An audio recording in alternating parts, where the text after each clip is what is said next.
Hi friends, Lynn McGonigal here. It's June 3rd, 2014. We're in Washington D.C. in front of the Longworth House office building. It's a place where staffers work who support the representatives in Congress. Our assignment today is to conduct an energy healing for a group. The group is defined as this: all beings who have come to Earth to make a difference, but who feel powerless to do so, helpless, who feel their hands are tied, who feel that they can't do what they've come here to do. This probably applies to all of us. It applies to me, to you, to Jamie, to Rick, to the people in this building. They've come here to make a difference. In addition to that group healing, in conjunction with that group healing, we'll be, as we always do, pulsing a vortex. As we always do in every Lightworkers Healing Method session, we'll be pulsing a vortex. Now, how we'll do it is we will station ourselves on diagonal catty-corner ends of the building and pulse a vortex between us. We do this in classes. It's a very effective way to clear a large space.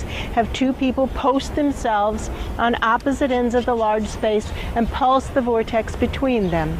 The root cause of all beings who feel helpless in this galaxy, in all galaxies throughout the universe, all beings who feel helpless to make a difference, who know that they have the soul path to make the difference, but feel helpless to do so. Pulsing it up, changing it for all of them. Releasing the beings that are actively trying to keep those beings from making a difference, those people who get in the way, the obstacles to making a difference. Release those. It's like we can unhook them from our experience, unhook them from the beings who are here to make a difference. And there we go. You can feel the hook starting to come out the sides of my energy body. Feeling the hook starting to come out of all the merged energy bodies. Blowing it through with truth, releasing the hooks that hold us to beings who are obstacles, the beings who block the truth from coming through, the truth that we can make a difference, the truth that no one has helped us, the truth that we are bigger than we are allowing ourselves to be. When we start to do that, then we started to see lots of trauma, often from early in the life, being born as small, helpless babies who can't even roll over when we want to and poop when we want to. We come to feel that we are helpless in a world of powerful beings. Since we're all born that way, our subconscious minds are imprinted with feelings of helplessness from birth, by definition. And now we can spend the rest of our lives working through this, coming to see that we can make a difference. Each of us can step up and make a difference. Me too, me too. And so standing here on this street corner with a policeman on one side and House of Representatives staffers walking past on the other side, it's easy to come up with all the reasons why people don't want to make a difference. I'm afraid that I'll look crazy.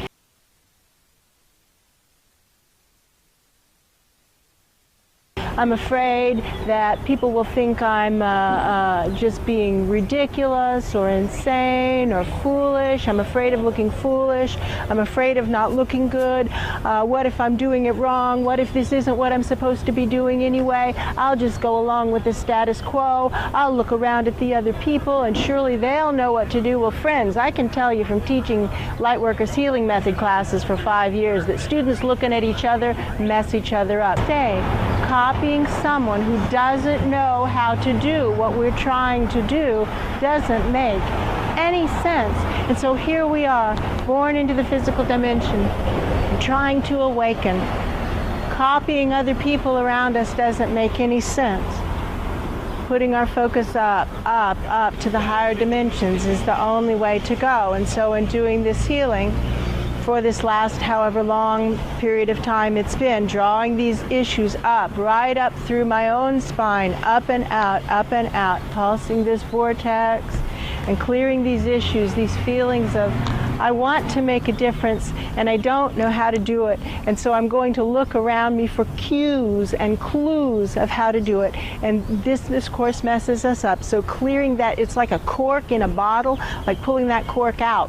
That idea that we can look around for clues and cues. Looking up, looking up, looking up. Wow, all the way up, all the way up, all the way up to the guides who are telling us, you can do it. And then they're saying what we're supposed to do, and it always sounds freaky scary. But we can still do it.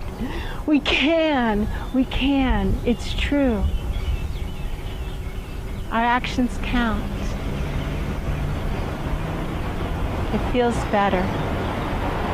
We've noticed these past several days that the energy is really shifting, and even the timeline is shifting of the events that we have been shown. The timeline is shifting, and of course, noticing it shifting and understanding why it's shifting are two entirely different things. And so we're asking to be shown why. What is it? What is it that's creating the shifting in the timing, particularly in the timing? And it seems that people, again, loosely defined as sentient beings, are being given a chance to step up. The people who are stepping up in some way or another, at whatever level they're stepping up in, are being given a chance to accomplish something.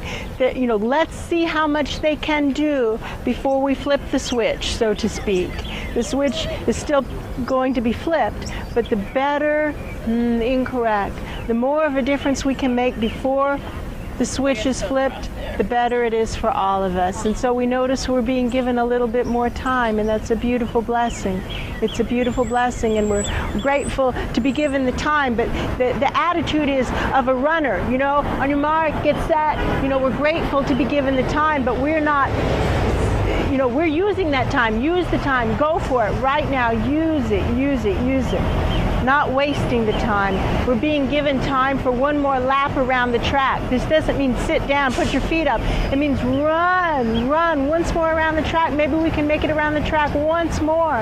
Let's go for it. So if 5 years ago someone approached you and told you that today, on June 2nd, 2014, which happens to be her birthday, listeners, you would be conducting a session on the steps of the Capitol, what would you have said?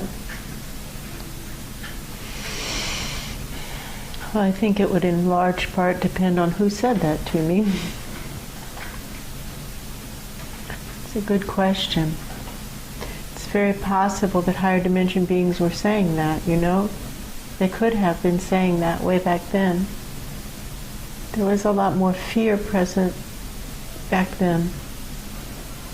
Less belief.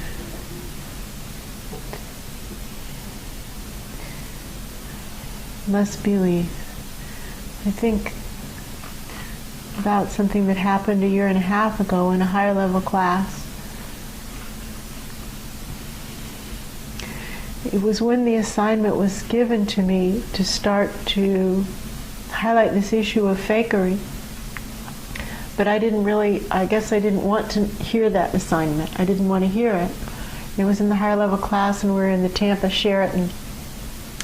And they said, the teachers, the channeled message, but it was them speaking, said something about people in other rooms who were saying things that sounded similar but weren't really doing it for real. And I remember the reaction of the body mind was, and it came out in words, is, I hope I don't have to do anything about that. Which is, of course, usually the sign that, of course, that is our work in the world. When we get the assignment and we think, I hope I don't have to do anything about that. That's usually the signal that, yes, indeed, that is in fact our work in the world. And it took me, the body mind, probably a year, almost a year to respond to that. Almost a year to respond to that. Unfortunately. So if somebody had said to me 5 years ago, I'm going to be conducting a session on the steps of the Capitol building, probably would have denied it for a year, let's say. We could take as our working theory. It's like, oh no, definitely not.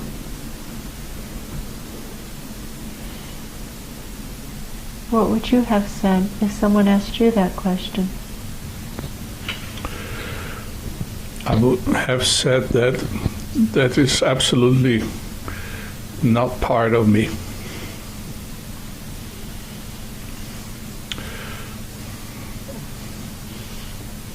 I'm thinking about what I was thinking then, and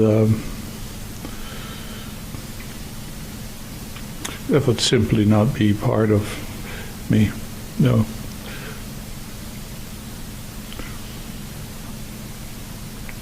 The whole idea of having a soul plan was very abstract.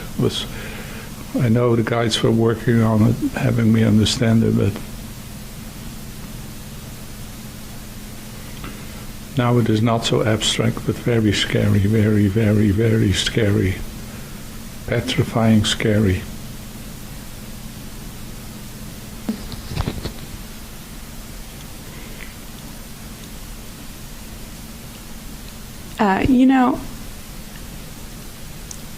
At 17, I think that your idea of 5 years, the distance of 5 years is much longer than it actually turns out to be, and at the same time a lot shorter than it actually turns out to be. Because I'm 22 now, so by my 17-year-old standards, I should be married, and I should have won at least 2 very prestigious awards in theater. And I think that over the last 5 years, I've learned that a lot of the things that I thought were important are not as important as I had originally been led to believe, and that what's actually important is doing what only you can do to help the greater good. And so I had reached a point where I was doing what only I could do and nothing was happening. And when you see an opportunity to do what only you can do to help the greater good, and an opening with which to do it, you have to. And I think that if I could say that to my 17-year-old self and then tell her that she would be conducting a healing session on the steps of the Capitol, I think she would understand. Each of us has a part to play. There are things that are for each of us to do right now in this moment, that it is for us to do. And in this moment, because it's for us to do, no one else can do it for us because it is for us to do. But when, in the decision of the higher dimension beings, we aren't going to do it, that window of opportunity closes, the overall plan shifts, we are removed from that assignment, and someone else gets the chance. Someone else gets the chance. And so in this moment, this body-mind has work to do, just as all body-minds have work to do. And I'm being given my chance to do it. And I might take it, and I intend to take it. But if I didn't take it, within a week, Source would engage the backup plan. There's a backup plan to the backup plan to the backup plan to the backup plan. It's impossible to fall through the net. It's impossible to fall through the net. And so each of us is given our full opportunity to do what's ours to do. But if in the higher dimension beings assessment we aren't going to do it, they will give the opportunity to someone else. That's how it works. This is how the intersection of the plan and the free will dance comes together to create this fascinating freewheeling game of destiny and chance that we call life.